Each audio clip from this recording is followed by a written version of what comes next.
Divine Grace Igniter.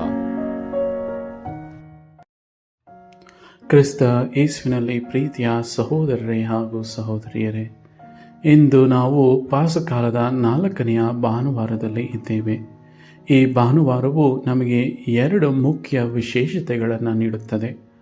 ಮೊದಲನೆಯ ಮುಖ್ಯ ವಿಶೇಷತೆ, ಇಂದು ನಾವು ಯೇಸು ಸ್ವಾಮಿ ಒಳ್ಳೆಯ ಕುರುಬರು ಎಂಬುದನ್ನು ಇಂದಿನ ಭಾನುವಾರವು ನಮ್ಮ ನೆನಪಿಗೆ ತಂದುಕೊಡುತ್ತದೆ. ಹಾಗೂ 2ನೆಯ ಮುಖ್ಯ ವಿಶೇಷತೆಯಾಗಿ ನಾವು ದೈವಿಕ ಕರೆಯ ಭಾನುವಾರವನ್ನಾಗಿ ಈ ಭಾನುವಾರವನ್ನು ಆಚರಿಸುತ್ತೇವೆ. ಹೌದು ಪ್ರೀತಿಯ ಸಹೋದರ ಸಹೋದರಿಯರೇ, ಯೇಸು ಸ್ವಾಮಿ ತಮ್ಮ ಶಿಷ್ಯರನ್ನು 2 ಕಾರಣಕ್ಕಾಗಿ ಕರೆಯುತ್ತಾರೆ.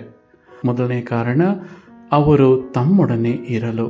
ಹಾಗೂ 2ನೆಯ ಕಾರಣ, ಅದೇ ಶುಭ ಸಂದೇಶವನ್ನು ಇನ್ನೊಬ್ಬರಿಗೆ ಹಂಚಲು ಅವರನ್ನು ಕರೆಯುತ್ತಾರೆ. ನಾವು ಕೂಡ ಇಂದಿನ ಶುಭ ಸಂದೇಶವನ್ನು ಆಳವಾಗಿ ಧ್ಯಾನಿಸುವಾಗ, ಯೇಸು ಸ್ವಾಮಿ ಒಳ್ಳೆಯ ಕುರುಬರಾಗಿ ನಮ್ಮೊಡನೆ ಸಂಭಾಷಣೆ ಮಾಡುವಾಗ, ಅವರ ಸ್ವರವನ್ನು ನಮಗೆ ನೀಡಿದಾಗ, ನಾವು ಕೂಡ ಅದೇ ಶಿಷ್ಯರ ಹಾಗೆ ಮೊದಲು ಅವರ ಸ್ವರವನ್ನು ಕೇಳಿಸಿಕೊಂಡು ಅವರ ಜೊತೆ ಇರುವಂತೆ ನಾವು ಪ್ರಾರ್ಥಿಸಬೇಕು. 2ನೆಯದಾಗಿ, ದೈವಿಕ ಕರೆಯ ಭಾನುವಾರದ ಮುಖಾಂತರ ನಾವು ಸ್ವೀಕರಿಸಿದಂಥ ಆ ವಾಕ್ಯಗಳನ್ನು ಇನ್ನೊಬ್ಬರ ಪುನಶ್ಚೇತನಕ್ಕಾಗಿ ಉಪಯೋಗಿಸಬೇಕೆಂಬುದೇ ಇಂದಿನ ಭಾನುವಾರದ ಉದ್ದೇಶ. ಆತ್ಮೀಯರೇ, ಮೊದಲನೆಯದಾಗಿ ನಾವು ಯೇಸು ಸ್ವಾಮಿ ಒಳ್ಳೆಯ ಕುರುಬ ಎಂಬುದಾಗಿ ನಾವು ಧ್ಯಾನಿಸೋಣ. ಇಂದಿನ ಶುಭ ಸಂದೇಶದ ವಾಕ್ಯಗಳು ತಿಳಿಸುವ ಹಾಗೆ, ನನ್ನ ಕುರಿಗಳು ನನ್ನ ಸ್ವರವನ್ನು ಕೇಳುತ್ತವೆ, ನನ್ನ ಸ್ವರವು ಅವುಗಳಿಗೆ ಅರಿವಿದೆ ಹಾಗೂ ನನ್ನನ್ನು ಹಿಂಬಾಲಿಸುತ್ತದೆ ಎಂಬುದಾಗಿ ನಾವು ಕೇಳಿಸಿಕೊಳ್ಳುತ್ತೇವೆ. ಈ ಮಾತುಗಳನ್ನು ಇನ್ನಷ್ಟು ಆಳವಾಗಿ ಧ್ಯಾನಿಸಲು ಒಂದು ಚಿಕ್ಕ ಸಂಶೋಧನಾತ್ಮಕ ಕಥೆಯನ್ನು ನಿಮ್ಮ ಮುಂದೆ ಇಡುತ್ತೇನೆ. ಒಮ್ಮೆ ಒಬ್ಬಾತನು ಈಗ ನಾನು ಹೇಳಿದ ವಾಕ್ಯಗಳು ಸರಿಯ ತಪ್ಪ ಎಂಬುದಾಗಿ ಪ್ರಯೋಗ ಮಾಡಲು ಕುರಿಗಳಿರುವ ಸ್ಥಳಕ್ಕೆ ಹೋಗುತ್ತಾನೆ. ಆ ಸ್ಥಳಕ್ಕೆ ಹೋದಾಗ ಅವನ ಸ್ವರದಿಂದ ಆ ಕುರಿಗಳನ್ನು ಕೂಗಲು ಆರಂಭಿಸುತ್ತಾನೆ. ಆದರೆ ಇವನ ಸ್ವರವನ್ನು ಕೇಳಿ ಯಾವುದೇ ಕುರಿಯೂ ಸಹ ಪ್ರತಿಕ್ರಿಯೆ ಮಾಡಲಿಲ್ಲ. ತದನಂತರ ಅಲ್ಲಿದ್ದ ಒಬ್ಬೊಬ್ಬರನ್ನು ಕರೆದು ಎಲ್ಲರನ್ನು ನೀವು ಕರೆಯಿರಿ ಎಂಬುದಾಗಿ ಅವರಿಗೆ ತಿಳಿಸುತ್ತಾನೆ. ಆದರೆ ಯಾರ ಸ್ವರವನ್ನು ಕೇಳಿಯೂ ಸಹ ಕುರಿಗಳು ಅವರಿಗೆ ಪ್ರತಿಕ್ರಿಯೆ ಮಾಡಲಿಲ್ಲ. ಕೊನೆಯದಾಗಿ ಬೇಸತ್ತು ಅಲ್ಲಿದ್ದಂತಹ ಕುರಿಗಾಯಿಯನ್ನು ಕರೆದು, ನೀವು ಕರೆಯಿರಿ, ನಾವು ನೋಡಬೇಕಿದೆ ಎಂಬುದಾಗಿ ಹೇಳುತ್ತಾನೆ. ಆಗ ಆ ಕುರಿಗಾಹಿ ಆ ಕುರಿಗಳನ್ನು ಕರೆದಾಗ ಒಮ್ಮೆಲೆ ಎಲ್ಲ ಕುರಿಗಳು ಅವನ ಕಡೆ ತಿರುಗಿ ನೋಡಿ ಅವನಿಗೆ ತಮ್ಮ ಪ್ರತಿಕ್ರಿಯೆಯನ್ನು ನೀಡಲು ಆರಂಭಿಸುತ್ತವೆ. ಹೌದು ಪ್ರೀತಿಯ ಸಹೋದರ ಸಹೋದರಿಯರೇ, ಇಂದಿನ ವಾಚನದಲ್ಲಿಯೂ ಹಾಗೂ ನಾವು ಈಗ ಕೇಳಿದ ಕಥೆಯಲ್ಲಿ ನಾವು ನೋಡುವುದಾದರೆ, ಕುರಿಗಳು ಕುರಿಗಾಹಿಗೆ ಮಾತ್ರ ಅಥವಾ ಅವರ ಸ್ವರಕ್ಕೆ ಮಾತ್ರ ಪ್ರತಿಕ್ರಿಯೆ ಮಾಡುತ್ತವೆ. ಯಾವುದೇ ಬೇರೆ ಸ್ವರ ಅವರನ್ನು ಕೂಗಿದಾಗ ಅವರು ಪ್ರತಿಕ್ರಿಯೆ ಮಾಡುವುದಿಲ್ಲ. ಕಾರಣ, ಕುರಿಗಾಹಿ ಕುರಿಗಳನ್ನು ಸಂರಕ್ಷಿಸುತ್ತಾನೆ ಹಾಗೂ ಕುರಿಗಾಹಿ ಕುರಿಗಳಿಗೆ ಮಾರ್ಗದರ್ಶನವನ್ನು ನೀಡುತ್ತಾನೆ. ಬೇರೆ ಯಾವ ಸ್ವರವೂ ನಮಗೆ ಅದೇ ಮಾರ್ಗದರ್ಶನವಾಗಲಿ ಅದೇ ಸಂರಕ್ಷಣೆ ನೀಡುತ್ತದೆ ಎಂಬುದಾಗಲಿ ಕುರಿಗಳು ನಂಬುವುದಿಲ್ಲ. ಆದುದರಿಂದ ಬಹಳವಾಗಿ ಆ ಕುರಿಗಾಹಿಯ ಸ್ವರವನ್ನು ಮಾತ್ರ ನೆನಪಿನಲ್ಲಿಟ್ಟುಕೊಂಡು ಅವು ಮುನ್ನಡೆಯಲು ಆರಂಭಿಸುತ್ತವೆ. ಹಾಗಾದರೆ ಪ್ರೀತಿಯ ಸಹೋದರ ಸಹೋದರಿಯರೇ, ಈ ಒಳ್ಳೆಯ ಕುರುಬನ ಸ್ವರಕ್ಕೆ ನಾವು ನಮ್ಮ ಪ್ರತಿಕ್ರಿಯೆಗಳನ್ನು ನೀಡಿದ್ದೇವೆಯೇ? ಈ ಸ್ವರ ನಮಗೆ ಪುನಶ್ಚೇತನವನ್ನು ನೀಡುವಂಥ ಸ್ವರ. ಈ ಸ್ವರದಲ್ಲಿ ಆಳವಾದ ಪ್ರೀತಿ ಇದೆ, ಈ ಸ್ವರದಲ್ಲಿ ಆಳವಾದ ರಕ್ಷಣೆ ಇದೆ ಹಾಗೂ ಆಳವಾದ ಮಾರ್ಗದರ್ಶನ ತುಂಬಿದೆ. ದೇವರೇ ಕುರಿಗಾಹಿಯಾಗಿರಲು ಕುಂದುಕೊರತೆಗಳು ಎಲ್ಲಿಯೋ ಎನಗೆ ಎಂಬುದಾಗಿ ಕೀರ್ತನೆಗಾರರು ಬರೆದಿರುವ ಕೀರ್ತನೆಯ 23ನೇ ಕೀರ್ತನೆಯಲ್ಲಿ ನಾವು ಓದುತ್ತೇವೆ. ಈ ಕೀರ್ತನೆಯಲ್ಲಿ ಬಹಳ ಸುಂದರವಾಗಿ ಹೇಗೆ ಒಬ್ಬ ಕುರಿಗಾಹಿ ತನ್ನ ಕುರಿಗಳನ್ನು ರಕ್ಷಿಸುತ್ತಾನೆ ಎಂಬುದಾಗಿ ನಾವು ಓದುತ್ತೇವೆ. ಕುರಿಗಾಹಿ ತನ್ನ ಕುರಿಗಳನ್ನು ಹಸಿರು ಹುಲ್ಲುಗಾವಲಿಗೆ ಕರೆದುಕೊಂಡು ಹೋಗುತ್ತಾನೆ. ತಿಳಿ ಕೊಳಗಳ ಬಳಿಗೆ ಕರೆದುಕೊಂಡು ಹೋಗುತ್ತಾನೆ. ತದನಂತರ ಸುಸ್ತಾಗಿ ಬಿದ್ದಾಗ ತನ್ನ ಊರುಗೋಲನ್ನು ಆ ಕುರಿಗಳಿಗೆ ನೀಡಿ ಅವುಗಳನ್ನು ಸಂರಕ್ಷಣೆಯನ್ನು ಮಾಡುತ್ತಾನೆ. ಇವುಗಳನ್ನು ಯೇಸು ಸ್ವಾಮಿಯ ಈ ಜೀವನ ಚರಿತ್ರೆಯಲ್ಲಿ ನಾವು ನೋಡಬಹುದು. ಅವರ ಸ್ವರದಿಂದ ಪಾಪದಲ್ಲಿ ಬಿದ್ದಂಥ ಜನರಿಗೆ ರಕ್ಷಣೆಯನ್ನು ನೀಡುತ್ತಾರೆ. ಹೌದು ಪ್ರೀತಿಯ ಸಹೋದರ ಸಹೋದರಿಯರೇ, ನಾವು ಕುರಿಗಳನ್ನು ನೋಡಿದಾಗ ಅವು ತಲೆ ಬಗ್ಗಿಸಿಕೊಂಡು ಮೇವು ಇರುವ ಕಡೆಗೆ ಹೋಗುತ್ತಲೇ ಇರುತ್ತವೆ. ಕೆಲವೊಮ್ಮೆ ತಿರುಗಿ ನೋಡುವುದೇ ಇಲ್ಲ, ನಾನು ಮಂದೆಯಲ್ಲೇ ಇದ್ದೇನಾ ಅಥವಾ ದೂರ ಉಳಿದಿದ್ದೇನೆ ಎಂಬುದಾಗಿ ನೋಡದೆ ಅವು ತಲೆ ಬಗ್ಗಿಸಿಕೊಂಡು ಹೋಗುತ್ತಲೇ ಇರುತ್ತವೆ. ಇಂತಹ ಸಮಯದಲ್ಲಿ ಒಳ್ಳೆಯ ಕುರಿಗಾಹಿಯಾದ ಪ್ರಭು ಯೇಸು ನಮಗಾಗಿ 99 ಕುರಿಗಳನ್ನು ಅಲ್ಲಿಯೇ ಬಿಟ್ಟು ಒಂದು ಕುರಿಗಾಗಿ ನಮಗೆ ರಕ್ಷಣೆ ನೀಡಲು ಹುಡುಕಿಕೊಂಡು ಪ್ರೀತಿಯನ್ನು ತೋರಿಸಲು ಬರುತ್ತಾರೆ. ಅದೇ ರೀತಿ ನಮ್ಮ ಜೀವನದಲ್ಲಿಯೂ ಕೂಡ ಒಬ್ಬ ಕುರಿಗಾಹಿ ಎಂದಿಗೂ ಹಿಂದಿನ ಬಾಗಿಲಿನಲ್ಲಿ ಬರುವುದಿಲ್ಲ, ಬದಲಾಗಿ ಮುಂದಿನ ಬಾಗಿಲಿನಲ್ಲಿ ಬರುತ್ತಾನೆ.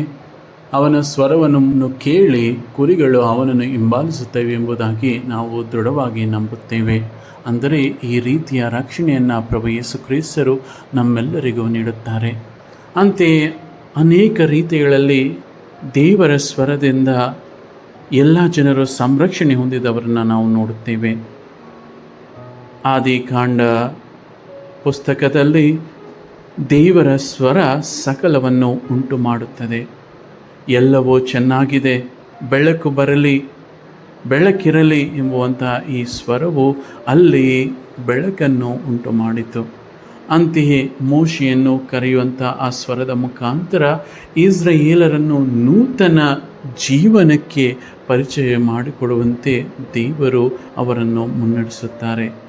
ಸಾಮುವೇಲನನ್ನು ಕರೆಯುವ ಮುಖಾಂತರ ಆ ಸ್ವರದಲ್ಲಿ ದೇವರ ಪ್ರೀತಿ ಹಾಗೂ ಇಸ್ರಾಯೇಲ್ ಜನರಿಗೆ ತಮ್ಮ ಸಂರಕ್ಷಣೆಯನ್ನು ಒದಗಿಸಿಕೊಡುತ್ತಾರೆ. ಅಂತೆಯೇ ಹೊಸ ಒಡಂಬಡಿಕೆಯಲ್ಲಿ ನಾವು ನೋಡುವಾಗ ಯೇಸು ಕ್ರಿಸ್ತರ ರಕ್ಷಣಾ ಮಾತುಗಳು, ಅಂತೆಯೇ ದೆವ್ವ ಪೀಡಿತರಿಗೆ ತಾವು ವಿಮುಕ್ತತೆಯನ್ನು ನೀಡುವಾಗ ಹಾಗೂ ಅನಾರೋಗ್ಯದಿಂದ ಬಳಲುತ್ತಿರುವವರಿಗೆ ಆರೋಗ್ಯವನ್ನು ದಯಪಾಲಿಸುವಾಗ ಇದೇ ಸ್ವರ ಅವರಿಗೆ ರಕ್ಷಣೆಯ ಕವಚವಾಗಿಯೂ ಇತ್ತು. ಅಂತೆಯೇ ಪ್ರತಿನಿತ್ಯ ತಮ್ಮ ಶಿಷ್ಯರನ್ನು ಕಳೆದು ಹೋಗದೆ ತಮ್ಮ ರಕ್ಷಣೆಯ ಮುಖಾಂತರ ಅವರನ್ನು ಕಾಪಾಡಿಕೊಳ್ಳುತ್ತಾ ಬರುತ್ತಿದ್ದರು. ಈ ಸ್ವರವನ್ನು ನಾವು ಕೇಳಲು ಸಿದ್ಧರಿದ್ದೀವಿಯೇ? ಈ ಸ್ವರಕ್ಕಾಗಿ ನಮ್ಮನ್ನೇ ನಾವು ತೊರೆದು ಅಥವಾ ಪಾಪವನ್ನು ತೊರೆದು ಅವರನ್ನು ಹಿಂಬಾಲಿಸಲು ಸಿದ್ಧರಿದ್ದೇವೆಯೇ? ಆತ್ಮೀಯರೇ, ನಾವು ಈಗ ಎರಡನೆಯ ವಿಶೇಷತೆಯಾದ ದೈವಿಕ ಕರೆಯ ಬಗ್ಗೆ ಧ್ಯಾನಿಸೋಣ. ಆರಂಭದಲ್ಲಿ ನಾವು ಚಿಂತಿಸಿದ ಹಾಗೆ ಯೇಸು ಸ್ವಾಮಿ ತಮ್ಮ ಶಿಷ್ಯರನ್ನು ಮೊದಲು ತಮ್ಮ ಜೊತೆಗೆ ಇರಲು, ತದನಂತರ ಶುಭ ಸಂದೇಶವನ್ನು ಸಾರಲು ಅವರನ್ನು ಕರೆದುಕೊಳ್ಳುತ್ತಾರೆ. ಅಂತೆಯೇ ನಾವು ಈಗ ಯೇಸುವೇ ಒಳ್ಳೆಯ ಕುರುಬರು ಎಂಬುದಾಗಿ ಧ್ಯಾನಿಸಿದ್ದೇವೆ. ಈ ಧ್ಯಾನಿಸಿ ನಾವು ಅದನ್ನು ಕಾರ್ಯರೂಪದಲ್ಲಿ ತೋರಿಸಬೇಕಾದರೆ ನಾವು ದೈವಿಕ ಕರೆಯನ್ನು ಹೊಂದಿದವರಾಗಿರಬೇಕು. ಸಂತ ಪೌಲರು ಹೇಳುತ್ತಾರೆ, ಅನೇಕರು ಪವಿತ್ರಾತ್ಮರ ವರಗಳಿಂದ ಅನೇಕ ಕೊಡುಗೆಗಳನ್ನು ಹೊಂದಿದ್ದಾರೆ. ಶಿಕ್ಷಣೆ ನೀಡುವವನು ಶಿಕ್ಷಣೆಯನ್ನು ನೀಡಲಿ, ಧಾರಾಳತೆಯ ಮನಸ್ಸಿನವನು ಧಾರಾಳವಾಗಿ ಇನ್ನೊಬ್ಬರಿಗೆ ನೀಡಲಿ, ಇನ್ನೊಬ್ಬರನ್ನು ಪ್ರೋತ್ಸಾಹಿಸುವ ಉಡುಗೊರೆಯನ್ನು ಹೊಂದಿದವನು ಇನ್ನೊಬ್ಬರನ್ನು ಪ್ರೋತ್ಸಾಹಿಸಲಿ ಎಂಬುದಾಗಿ ಹೇಳುತ್ತಾರೆ.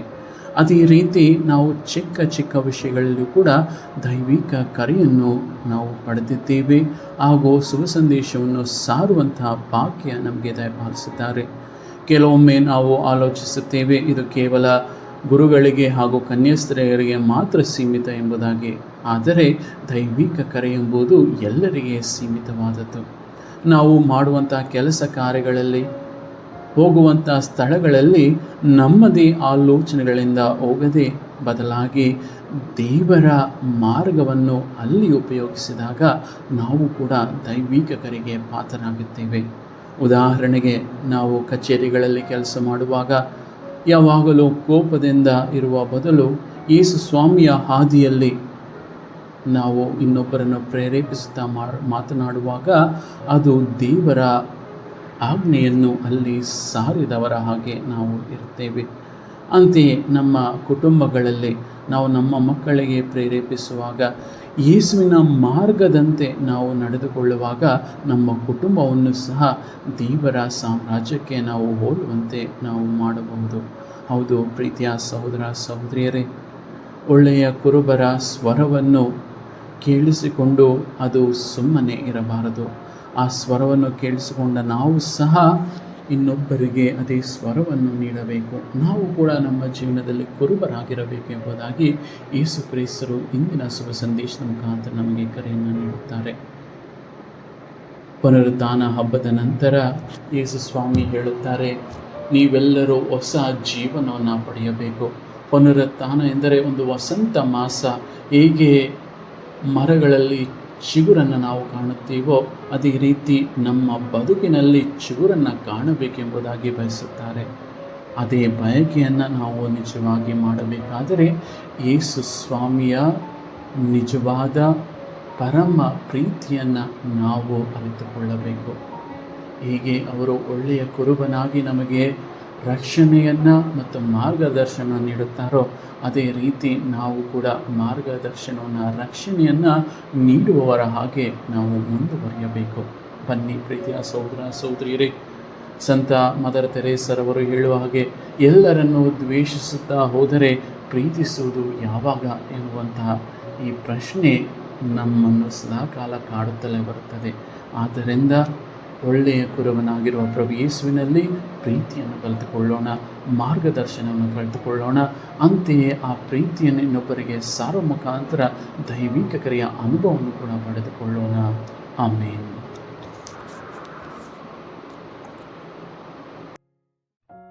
ಸಂತರ ಕಥೆಗಳು, ದೇವರ ವಾಕ್ಯದ ಪ್ರಬೋಧನೆ ಹಾಗೂ ಮತ್ತಿತರ ಆಧ್ಯಾತ್ಮಿಕ ವಿಷಯಗಳನ್ನು ಆಲಿಸಲು ದಯವಿಟ್ಟು ಸಬ್ಸ್ಕ್ರೈಬ್ ಮಾಡಿ ಡಿವೈನ್ ಗ್ರೇಸ್ ಇಗ್ನೈಟರ್.